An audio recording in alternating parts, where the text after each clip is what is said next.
Room তো এটাই। আর এই হলো জানালা। ফুটেজে জানালা রয়েছে, তার মানে এই ফুটেজটা এই দিক থেকেই তোলা হয়েছে। স্যার, ফুটেজ অনুযায়ী তো ক্যামেরা এখানে থাকা উচিত। না ভাই, এতটা হাইটে না, ক্যামেরা আই লেভেলে ছিল, আর সেই হিসেব অনুযায়ী এইখানেই কোথাও হওয়া উচিত। আচ্ছা, ওই আয়নার ভিতরে নেই তো? আরে ওই যে আয়নাগুলো থাকে না, যার একদিকে দেখা যায় আর একদিকে দেখা যায় না। ভাই তাহলে তো জানতেই পারা যাবে। কি করে স্যার? তুমি ওই ফিঙ্গার নেল টেস্টের কথা শোনোনি? যে কোনো অচেনা জায়গাতে বা ট্রায়াল রুমে ড্রেস চেঞ্জ করার আগে এই টেস্ট করে নেওয়া উচিত, ফিঙ্গার নেল টেস্ট। তোমার যে নখ রয়েছে সেটা তুমি কাঁচের মধ্যে লাগাও, আর তোমার রিফ্লেকশনে যে নখ আছে আর তোমার যে নখ রয়েছে তার মধ্যে যদি গ্যাপ থাকে তাহলে সেটা আসল, আর যদি গ্যাপ না থাকে তাহলে সেটা নকল ওয়ান ওয়ে। যেমন এই মিররটা, এটা ওয়ান ওয়ে মিরর। যদি মিররটা ওয়ান ওয়ে হয় তাহলে তো এর পেছনে জায়গা থাকার কথা।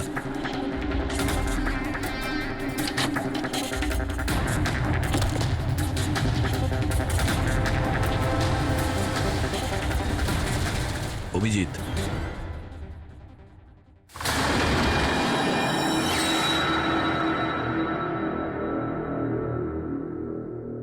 এখানে তো পুরো ফিল্মের সেট আপ লাগানো রয়েছে। এসডি কার্ড তো নেই স্যার। হ্যাঁ,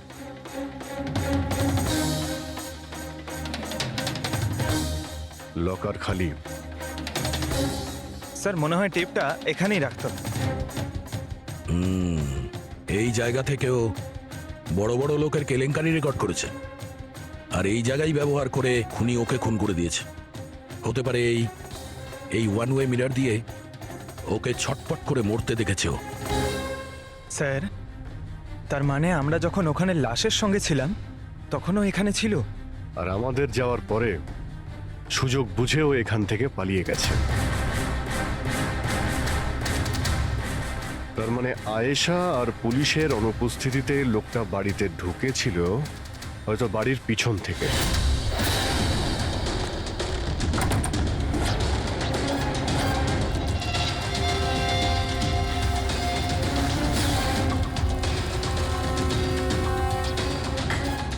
ও আয়েশার বিউটি ক্রিমটাকে সরিয়ে বিষাক্ত ক্রিমটা রেখে দেয়, আর তারপর ভিতরে ঢুকে বসে থাকে। তার মানে ও চোখের সামনে আয়েশা ওই ক্রিমটা লাগিয়েছে, আর একটু বাদে ছটফট করতে করতে মরে গেছে। তারপর পুলিশ আর রাখি এখানে আসে, তখনও ভেতরে ছিল। তারপর আমরা এখানে এসেছি, তখনও ভেতরে ছিল। তারপর রাত্রে সুযোগ পেতেই ও টেপগুলো নিয়ে এখান থেকে পালিয়ে গেছে। মনে হচ্ছে ওই রাস্তা দিয়েই। কিন্তু স্যার, মেইন গেটে তো পুলিশ দাঁড়িয়ে ছিল, ও মনে হয় পেছন থেকেই পালিয়েছে। এমন তো কিছু নয় স্যার, কিন্তু হ্যাঁ স্যার, প্রায় ধরুন মাঝরাতের দিকে গাড়ির চাকার এরকমই একটা আওয়াজ শুনতে পেয়েছিলাম। শব্দটা কোথা থেকে হয়েছিল মনে আছে তোমার? এই তো স্যার, এই পেছনের দিক থেকে, কিন্তু একবারই পেয়েছিলাম স্যার, আর দ্বিতীয়বার শুনিনি স্যার। ঠিক আছে, থ্যাংক ইউ।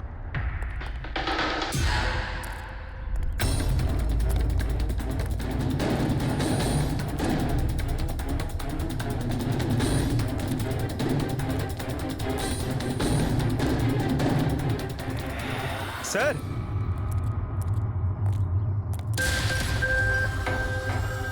স্যার, টায়ারের ঘষার চিহ্ন তো রয়েছে এখানে, দেখতে পাচ্ছ এখানে এই তেল আর জল পড়ে আছে। মনে হচ্ছে এসি চালিয়ে গাড়ি এখানে অনেকক্ষণ দাঁড়িয়েছিল। আর তারপর গাড়ি এখান থেকে বেরিয়ে গেছে। ওই কনস্টেবল এই গাড়িরই এই টায়ারের আওয়াজ শুনেছিল। যদি গাড়িটা এখানে অপেক্ষা করেই থাকে তাহলে হঠাৎ এমন কি হলো যে তাড়াহুড়ো করে চলে গেল? স্যার, এই মুহূর্তে জানা যাচ্ছে যে গত দুদিন ধরে চলতে থাকা সিবিআই তদন্ত আজ শেষ হয়ে গেছে, আর মিস আয়েশা কিছুক্ষণের মধ্যে পৌঁছে যাবেন তার নিজের এই বাড়িতে। এমনটা মনে করা হচ্ছে যে এই হাই প্রোফাইল কেসে মিস আয়েশা সিবিআই এর জন্য সাক্ষী দিতে রাজি হয়েছেন, তাই ওনাকে ক্ষমা করে দেওয়া হচ্ছে আর ছেড়ে দেওয়া হচ্ছে।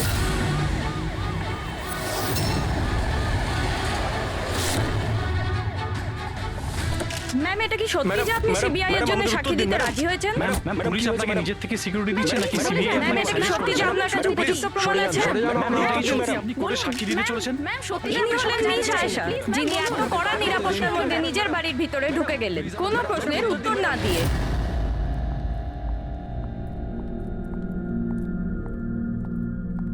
ম্যাডাম খাবার রেডি আছে, দিয়ে দেবো কি? না আমার খিদে নেই। তুমি একটা কাজ করো, ওনাদের খেতে দিয়ে দাও। হ্যাঁ ম্যাডাম। আমার খুব ভয় করছে। একই কথা বলছেন আপনি? কিসের ভয় পাচ্ছেন? ওরা যদি আমাকে মেরে ফেলার চেষ্টা করে? ম্যাডাম আপনার কিচ্ছু হবে না, আপনার সুরক্ষার জন্যই আমরা আপনার সাথে আছি। আমি একটা কাজ করছি, প্রথমে উপরে গিয়ে আপনার রুমটা চেক করছি।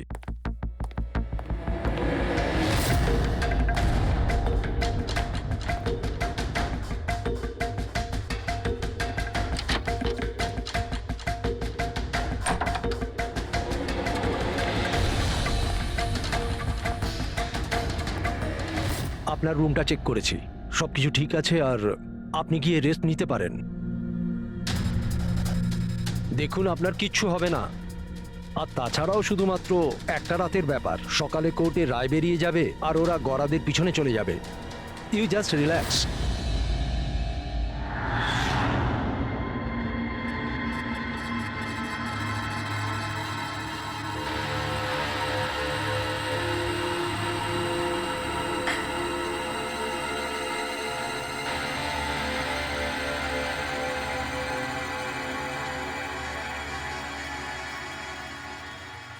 ম্যাডামকে সুরক্ষিত রাখা আমাদের সকলের দায়িত্ব। ওপর থেকে স্ট্রিক্টলি অর্ডার আছে, তাই সারা রাত সাবধানে থেকো। Okay, sir. ঠিক আছে? খাওয়া শেষ হলে নিজের নিজের পজিশন নিয়ে নিও।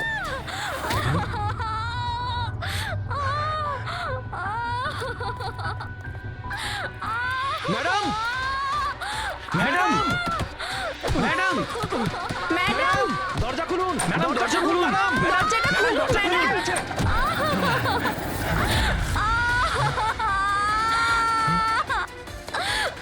ম্যাডাম ম্যাডাম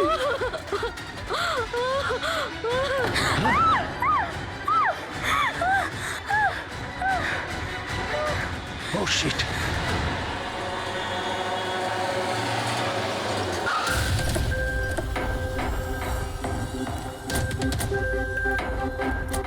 স্যার এক মিনিট, স্যার এক মিনিট।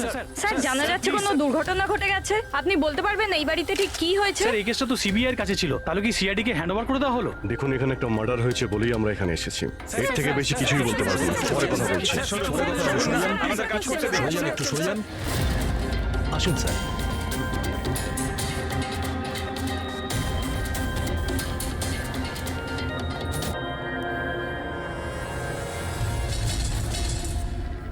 ওর মুখটা আর হাতটা তো একদম পড়ে গেছে। ওর কোনো চিহ্ন তো এই রুমে আর দেখতেই পাচ্ছি না। দেখে তো মনে হচ্ছে যে অ্যাসিড অ্যাটাক হয়েছে। হ্যাঁ দয়া, অ্যাসিড অ্যাটাকই হয়েছে। কিন্তু স্যার কোথাও তো পড়তো, জামা কাপড়ে বা নিচে কোনো অ্যাসিডের চিহ্নই তো নেই। সেটা তো ঠিক। স্যার স্যার ইনি বাথরোব পরে আছেন, মানে স্নান করে বেরিয়েছেন, আর স্নান করার পর উনি এই ক্রিমটা এক লাগিয়েছিল। মিনিট, ওই ক্রিমটায় হাত দেবে না, ওই ক্রিমটাকে চেক করতে হবে।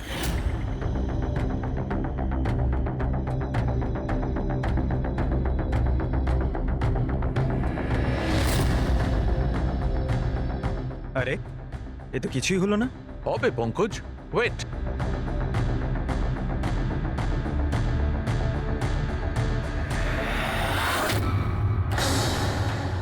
আরে স্যার এটা তো দেখলে, এটাতে এমন অ্যাসিড মেশানো হয়েছিল যেটা সঙ্গে সঙ্গে কাজ করে না, 2-3 মিনিট বাদে কাজ শুরু করে। আর যখন কাজ শুরু করে তখন এরকম ভয়ঙ্কর ভাবে কাজ করে।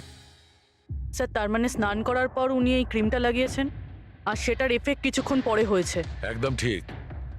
কেউ আসলে একে মারবার জন্যে এর নিজের যে ক্রিম ছিল সেটা এই ক্রিমটার সঙ্গে বদলে দিয়েছে। এটা কি বলছেন আপনারা? কি কি ব্যাপার? আপনি মনে হচ্ছে একটু বেশি ঘাবড়ে গেছেন।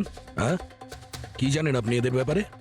না স্যার, আমি কিছুই জানি না। ম্যাডাম তো এই ক্রিমটা রোজই ব্যবহার করতো। আর এটা খুনি ভালো মতোই জানতো।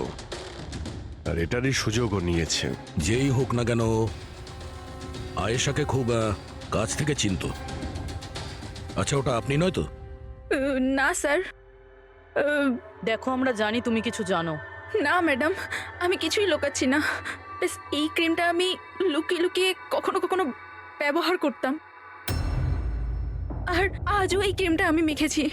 এক মিনিট, এই ক্রিমটা তুমি কখন লাগিয়েছো? স্যার, ম্যাডামের ঘরে আসার কিছুক্ষণ আগে, এই ধরুন 8টা নাগাদ। 8টার সময়? চেক করো। স্যার, পুড়ে যাওয়ার তো কোনো চিহ্নই নেই। হবে না, পোড়ার দাগ এই জন্য হবে না কারণ উনি যখন ক্রিমটা লাগিয়েছিলেন ওতে অ্যাসিড ছিল না, মানে ওই ক্রিমটা অরিজিনাল ছিল। তার মানে খনি ক্রিম 8টা থেকে 9টার মধ্যেই বদলে দিয়েছিল। কিন্তু কিভাবে? এখানে এত সিকিউরিটি ছিল। মনে হয় আগে থেকেই কেউ রুমে ছিল। এটা কি করে হতে পারে স্যার? কারণ ম্যাডাম এখানে আসার আগে আমি এই রুমটাকে ভালো করে চেক করেছিলাম, এখানে কেউ ছিল না। আর তাছাড়া ম্যাডামের চিৎকার শুনেই আমরা দৌড়ে এখানে এলাম, আর দেখি দরজা ভেতর থেকে লক স্যার। হ্যাঁ স্যার, আর ভেতরে আসার জন্য আমাদের দরজা ভাঙতে হয়েছিল। ঠিক আছে, আপনারা এখন আসুন, প্রয়োজন পড়লে আবার ডেকে নিচ্ছি। Okay sir. রুমের ভিতরে কেউই আসেনি, কিন্তু রুমটা চেক করতেই কনস্টেবলই এসেছিল। পুরবি একটা কাজ করো, এদের সবার ব্যাকগ্রাউন্ড চেক করো। ততক্ষণে আমরা জানার চেষ্টা করি যে ব্যাপারটা কি। এত মিডিয়া, সিবিআই এর কেস, এতগুলো সিকিউরিটি, কি কারণে? অ্যাকচুয়ালি আয়েশা খুব বড় খেলোয়াড় ছিল, লাইক এজেন্ট। যে ধরনের এজেন্ট দুটো পার্টির মধ্যে ডিল করিয়ে মাঝখান থেকে ভালো কমিশন নিয়ে সরে যায়। শুধু এটা ধরে নিন যে আয়েশাও এই ধরনেরই এজেন্ট ছিল, কিন্তু টপ লেভেলে। ওর সমস্ত ডিলগুলি লাখ আর কোটি টাকার উপরেই হতো, আর সব কটাই ছিল একেবারে বেআইনি। আমাদের কাছে এসব কিছুরই প্রমাণ ছিল, আমরা ওকে অ্যারেস্টও করেছিলাম। কিন্তু ও হঠাৎ করে রাজসাক্ষী হয়ে গেল। ও নিজের মুক্তির বিনিময়ে 3 জন বড় ব্যবসাদারের দুর্নীতির বিরুদ্ধে আমাদের হাতে সব প্রমাণগুলো দিত। আজ কোর্টে শুনানি ছিল, কিন্তু কাল রাতেই ওর মার্ডার হয়ে যায়। 3 জন বড় বিজনেসম্যান, এরা কারা? বিকি, রাহুল, কুমার। এই 3 জনের কাছেই পয়সা আর পাওয়ার যথেষ্ট আছে, যা খুশি করতে পারে। আর যে প্রমাণগুলো আয়েশার কাছে ছিল? আয়েশার কাছে কিছু টেপ ছিল, এই 3 জন বিজনেসম্যানের বেআইনি কাজের কিছু ভিডিও ফুটেজ।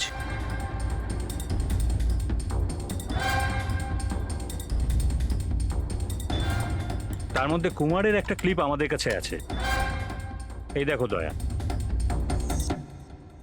চিয়ার্স।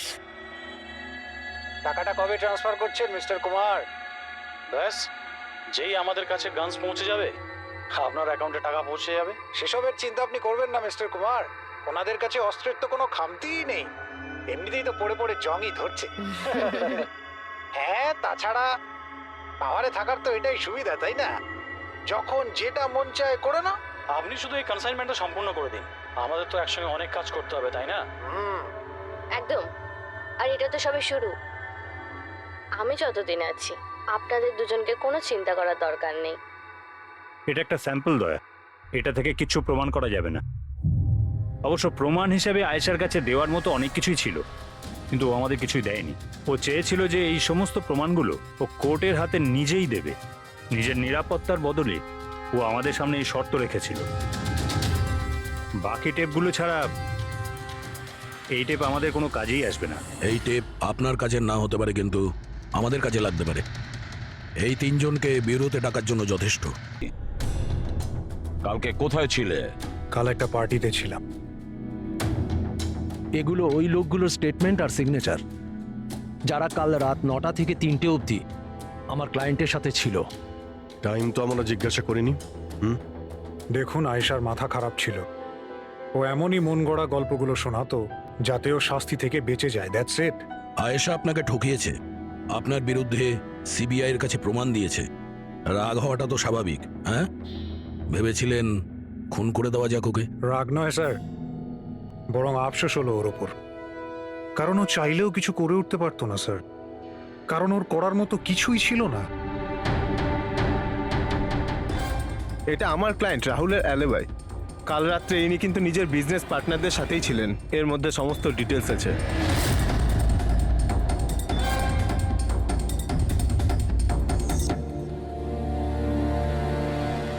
আমার মনে হয় না যে আপনাদের কিছু জানার আছে বলে।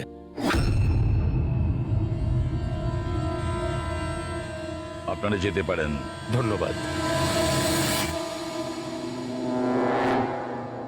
মার্ডারের সময় আমার ক্লায়েন্ট ফ্যামিলি ফাংশনে বিজি ছিলেন, আর এই হচ্ছে তার প্রমাণ।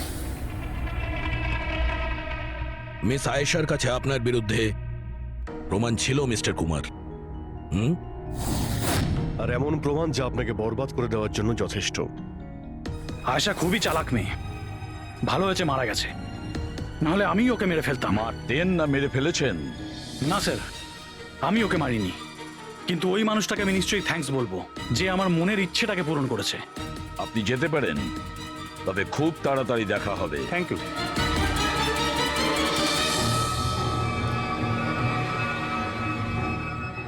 আপাতত আমরা কাউকেই অ্যারেস্ট করতে পারবো না। এখানে সবারই কোনো না কোনো কারণ আছে।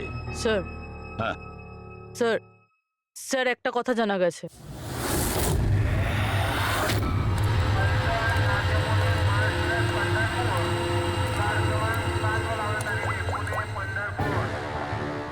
হ্যালো, হ্যাঁ, সব কিছু তৈরি।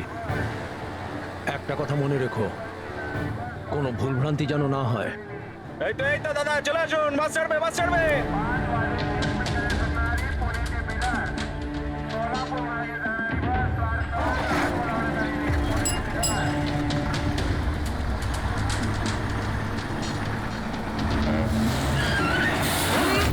চাপ বাবা। আরে দাদা, কি হলো? বাস দাঁড়ালো কেন? আরে বাসের সামনে কেউ গাড়ি দাঁড় করিয়ে দিয়েছে দাদা। মাঝ রাস্তায়?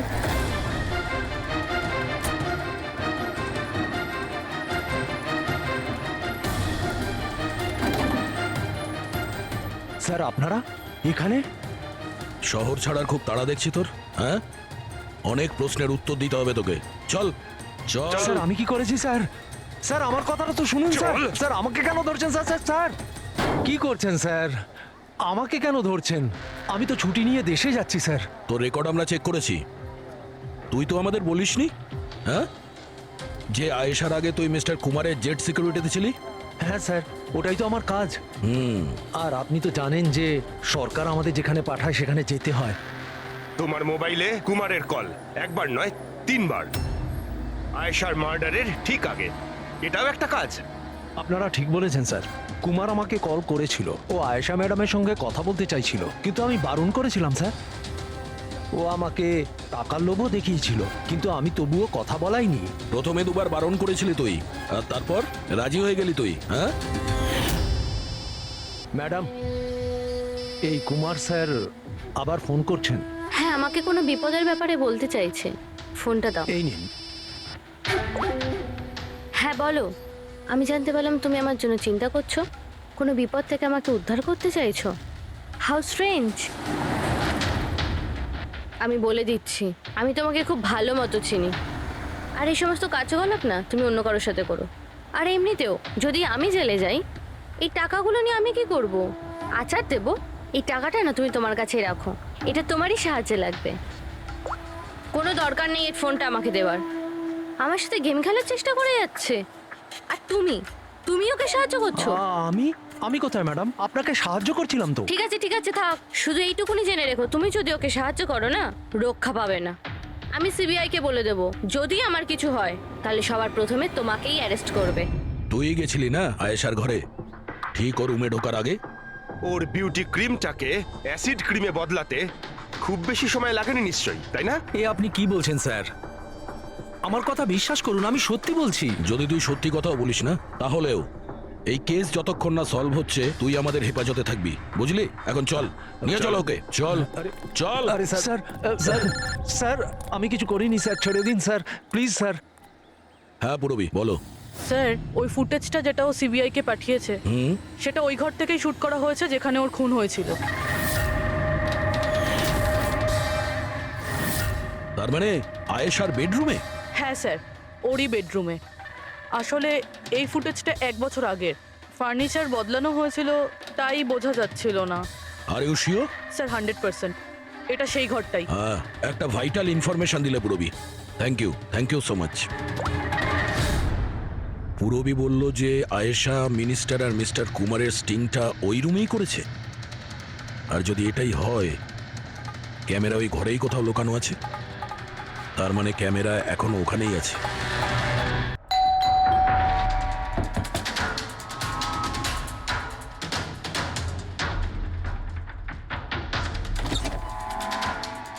নমস্কার। নমস্কার। নমস্কার। আমরা সিআইডি অফিসার্স। সিআইডি? ম্যাম, কালকে রাত্রে আপনি এখানে কিছু কিছু অদ্ভুত দেখেছিলেন বা শুনেছিলেন, এমন কিছু যা আগে কখনো ঘটেনি? হ্যাঁ, দেখে তো ছিলাম। অনেক রাত পর্যন্ত আমি ঘুমোতে পারিনি। আর রাতে আমি দেখলাম বাড়ির সামনে একটা বড় গাড়ি পার্ক করা আছে, কিন্তু ওটা আমাদের সোসাইটির কারণ নয়। অনেক রাত পর্যন্ত গাড়িটা কিন্তু ওখানেই ছিল। কোন গাড়ি ছিল আপনার মনে আছে কিছু? দেখুন, গাড়ির ব্যাপারে তো আমি বিশেষ কিছু তো জানি না, কিন্তু ওটা HX9 ছিল, কারণ আমার ছেলের কাছেও ওই একই গাড়ি আছে। I see. আরও একটা কথা, যতক্ষণ ওই গাড়িটা ওখানে দাঁড়িয়ে ছিল না, গাড়ির ইঞ্জিনটা চালুই ছিল আর ভিতরে একজন বসেও ছিল। আমি এটা দেখছিলাম আর তখনই ওখানে কাউকে একটা আসতে দেখলাম, আমাদের আয়েশার বাড়ির দিক থেকে। ওর হাতে কিন্তু একটা ব্যাগও ছিল। আরে এই যে, কে ওখানে? গাড়িটা তো চলে গেল, কিন্তু এটা বুঝতে পারলাম না যে ওরা কারা ছিল, কেন এসেছিল, আর ওরা আয়েশার বাড়িতেই বা কি করছিল। Thank you ma'am, thank you very much. Thank you. Sir, তার মানে খুনির সঙ্গে আরেকটা লোক ছিল যে গাড়িতে বসে অপেক্ষা করছিল। লাখ টাকার গাড়ি ছিল।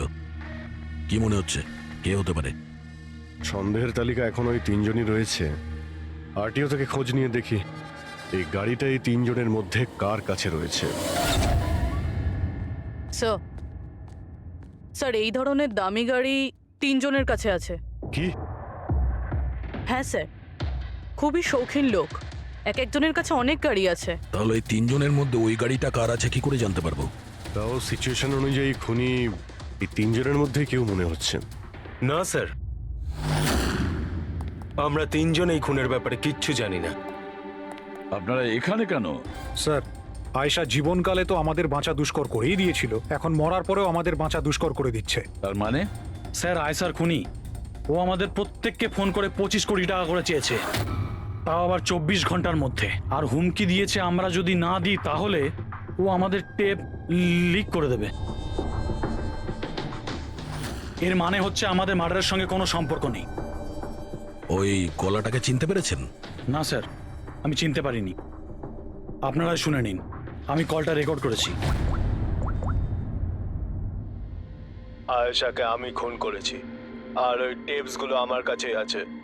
ওই টেপসগুলোর মধ্যে যা প্রমাণ আছে তোমাদেরকে সারা জীবন জেলে রাখার জন্য যথেষ্ট।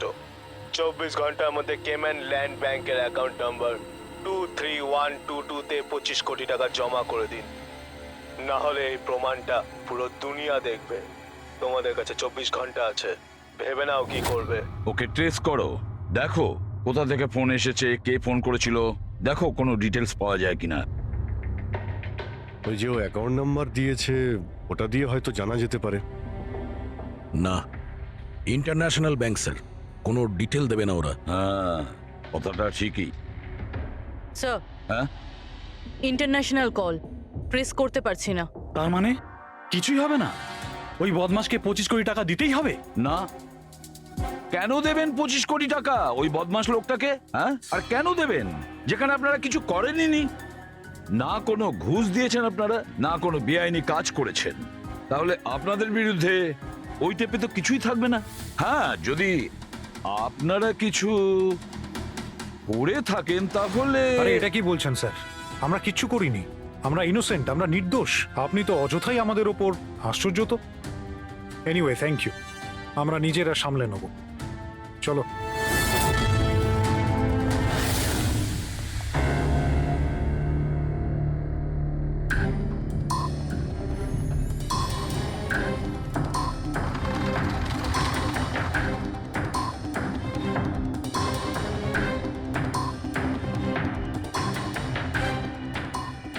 সারিকা, এই রুমটাকে খুব ভালো করে চেক করতে হবে। খুনি এখানে ঘন্টার পর ঘন্টা ছিল। তার মানে এখানে কোনো না কোনো জিনিস নিশ্চয়ই পাবো আমরা, যেটা দিয়ে ওর ডিএনএ টেস্ট করা সম্ভব। ওর চুল, ওর নখ, যা কিছু।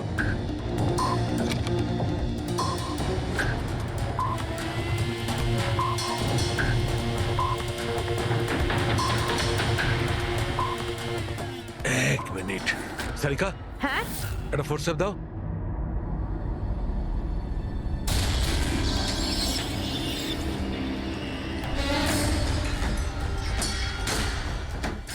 মাই গড, সারিকা এই দেখো। Contact lenses. Yes, contact lens. কিন্তু কিন্তু আয়েশার চোখ তো একদম ঠিক ছিল। আমি নিজেও রিপোর্টস চেক করেছি, না ও চশমা পরতো আর না কন্ট্যাক্ট লেন্স। তবে এই কন্ট্যাক্ট লেন্সটা কার হতে পারে? খনির? না না, খনির হতে পারে না।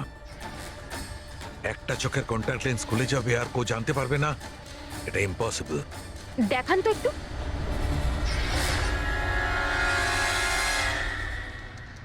বেশ হাই পাওয়ারের লেন্স।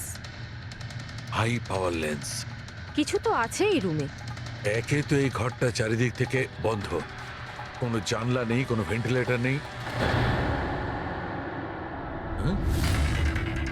ও ওহো, কি হয়েছে? সারিকা, তুমি জানো তো ওই কালার স্টেন কেমিক্যাল বানানো হয় যা দিয়ে ঘাম টেস্ট করা যায়? হ্যাঁ জানি। গুড, এক কাজ করো, তুমি কালার স্টেন কেমিক্যাল বানাও। খনি এখানে এই ঘরের মধ্যে ঘন্টার পর ঘন্টা ছিল, আর আমাদের অল্প সময়ের মধ্যে এত ঘাম হয়ে গেল। খনির তো খুব ঘাম হয়েছিল। ইয়েস, এই ঘামটাকে চেক করব, তার থেকে জানা যাবে যে খনি কোথায় ছিল, দাঁড়িয়ে ছিল না বসে ছিল না কিভাবে ছিল, সব কিছু। ওই র্যানসাম কলের কোনো মানেই হয় না, ওই কল বোগাস হতে পারে। হ্যাঁ স্যার, কারণটা আমাদের কেস থেকে সরানোর জন্য আর টাকা কামানোর জন্য।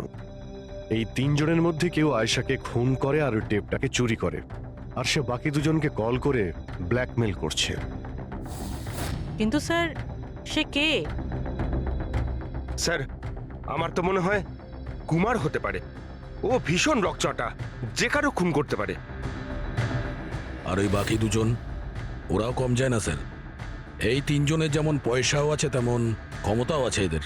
খুনি এই তিনজনের মধ্যেই কেউ হবে স্যার। আর খুনির একজন সঙ্গীও আছে, যে ওই বাইরে গাড়িতে বসে খুনির জন্য অপেক্ষা করছিল। হ্যাঁ, হবে তো এই তিনজনের মধ্যেই কেউ, আর এমন একজন যে আয়েশাকে খুব কাছ থেকে চিনতো। এক্স্যাক্টলি, সেই জন্য ও জানতো যে আয়নার পেছনেও আরো একটা রুম আছে, আর আয়েশা কোন ক্রিম ব্যবহার করতো সেটাও ও জানতো। স্যার, এর মানে ওই গোপন জায়গার ব্যাপারে খুনি ছাড়া আর কেউ কিছু জানতো না। এক্স্যাক্টলি। তাহলে স্যার? তাহলে আবার কি করবে দয়া? ধরে ফেলো ওদের। ওদের প্ল্যানিং এই, ওদেরকে ফাঁসাতে হবে।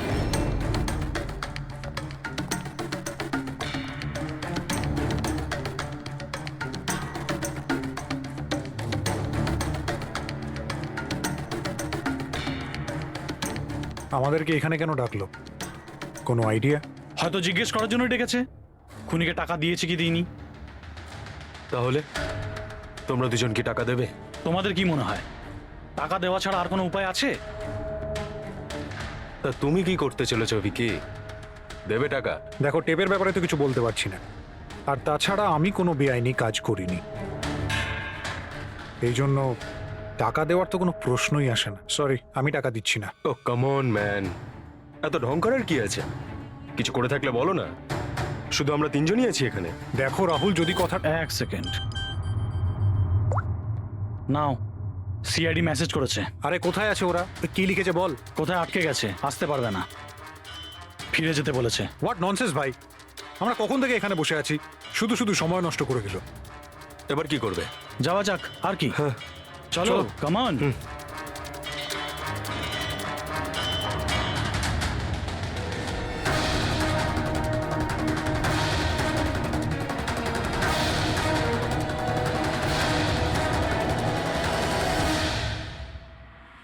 এই সে।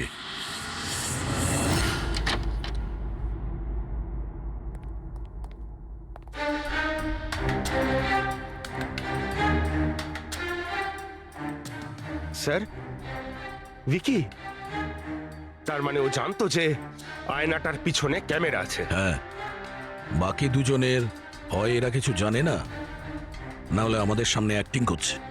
স্যার আমার তো এই বিকিকেই সন্দেহ হচ্ছে। এবার কি করব? নজর রাখা যাক এর উপর, কোনো না কোনো ভুল নিশ্চয়ই করবে। হ্যাঁ সারিকা, কালাস্টেন কেমিক্যাল রেডি। ঠিক আছে, চলো।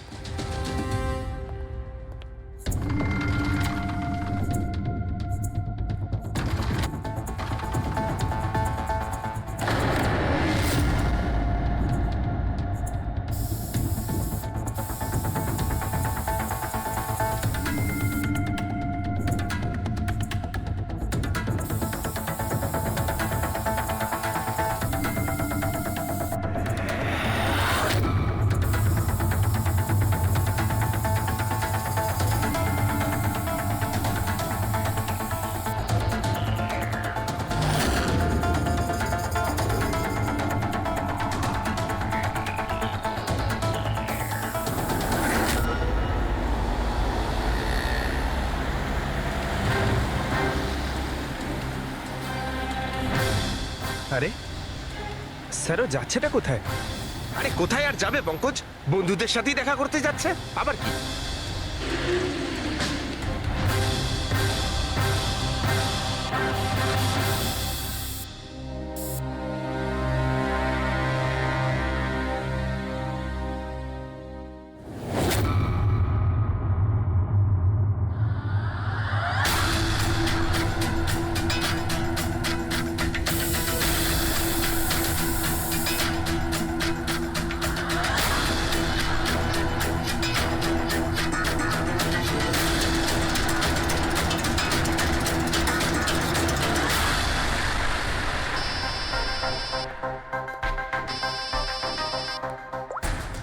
হ্যাঁ সারিকা বলো। গুড, কিছু পেলে? মেঝেতে? মেঝেতে শুয়েছিল? মেঝেতে কেন? ওকে ওকে, ঠিক আছে সারিকা, আমি তোমাকে পরে ফোন করছি। বাই। ওই দুদিন আগে আমি 1124 লাস্টটা এনেছিলাম। হ্যাঁ স্যার। কোথায় ওটা? ওর মুখটা দেখতে হবে। এই যে স্যার।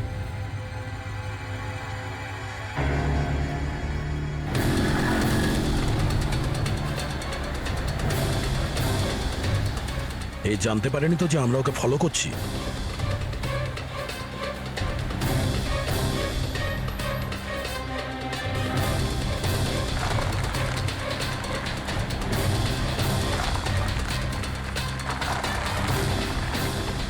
স্যার এটা সত্যি সত্যি বাড়িতে ঢুকে গেল। ভেবেছিলাম ও কোনো বন্ধুর সাথে দেখা করবে। হ্যাঁ অভিজিৎ। কি? ডক্টর সালুকে বলে দিয়েছেন যে খুনি কে? কে? ও হ্যাঁ, আমরা এই ভিকিকে ফলো করতে করতে ওর বাড়ির কাছে পৌঁছে গেছি। ঠিক আছে, আমরা ওয়েট করছি।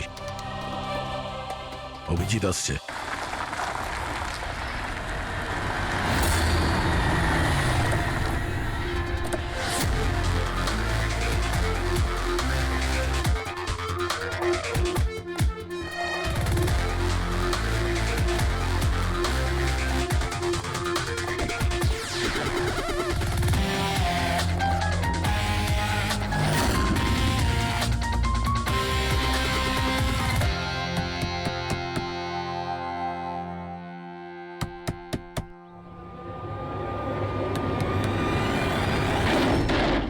এক মিনিট, এটা কি করছেন আপনারা? আরে এটা কোনো ভদ্রতা হলো কারো বাড়ির ভিতরে ঢোকা? একদম বাজে কথা বলবে না, আমরা সত্যিটা জেনে গেছি।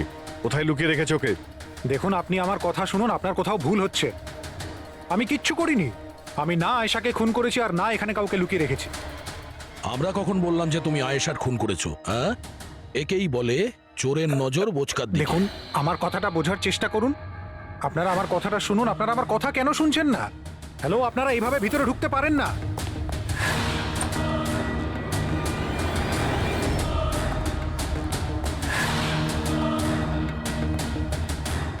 এখানে তো কেউ নেই। আমি বলছি আপনাদেরকে এখানে কেউ নেই, প্লিজ। আরে বন্ধ করুন এগুলো, এইভাবে ভিতরে আপনারা ঢুকতে পারেন না। Hello, excuse me, hello. আরে ওপরে কিচ্ছু নেই স্যার। আরে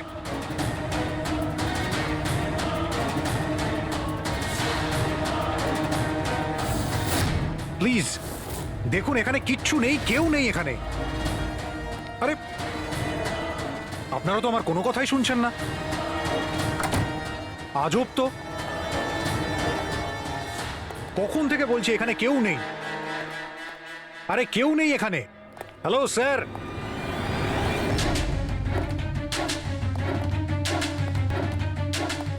দেখুন আমার কথাটা শুনুন প্লিজ, শুনুন।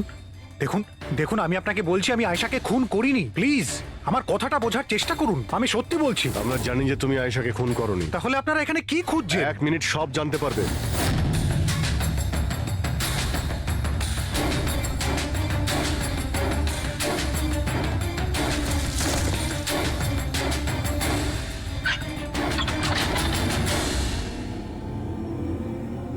স্যার আসুন। আয়েশা দেবী, আপনার খেলা শেষ, চলে আসুন। সালুনকে স্যার আগেই বলে দিয়েছিল তুমি বেঁচে আছো। আসলে আমি ওর চোখটা চেক করব।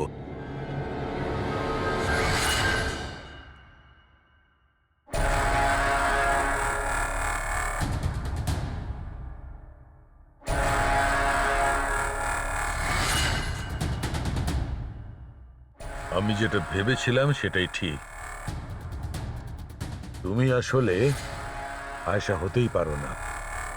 তুমি তো সে যাকে ঘরের মধ্যে বেঁধে রাখা হয়েছিল। অন্য কোনো মেয়েকে আয়েশা বানিয়ে নির্মমভাবে ওকে হত্যা করেছো। কে ছিল ওই মেয়েটা? কি শত্রুতা কি ছিল ওর সঙ্গে? ওর সাথে কোনো শত্রুতা ছিল না। আমি শুধু আমার জীবনটাকে বাঁচাতে চেয়েছিলাম। আমি খুব ভালো করে জানতাম যে সিবিআইকে সাক্ষী দেবার পরেও আমি সুরক্ষিত থাকবো না।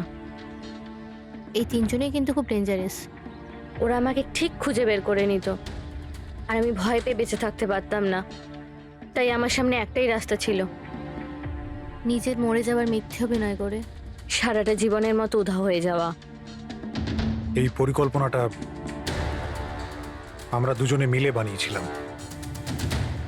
ওই মেয়েটা একটা স্ট্রাগলিং অ্যাক্ট্রেস ছিল। ওকে আমরা ইন্টারনেটের কোনো অনলাইন কাস্টিং এজেন্সি থেকে খুঁজে বার করেছি। রিয়া নাম ছিল ওর। ওকে এই জন্যই সিলেক্ট করেছিলাম কারণ ওর হাইট, ওয়েট সব কিছুই আয়েশার মতো ছিল। আমরা ওকে মিথ্যে মিটিংয়ের অজুহাতে বাড়িতে ডাকি, আর ওকে অজ্ঞান করে দিই, আর ওকে বেঁধে ওই গুপ্ত রুমে রেখে দিই।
তোমার প্ল্যান তো কার্যকরী হয়েছিল, তাহলে ফোন করে টাকা চাওয়ার নাটক কেন করলে? আমরা ভাবলাম যে আপনাদের এই তিনজনের থেকে মনোযোগ সরে যাবে, আর আমরা টাকাও পেয়ে যাব নতুন জীবন শুরু করার জন্য।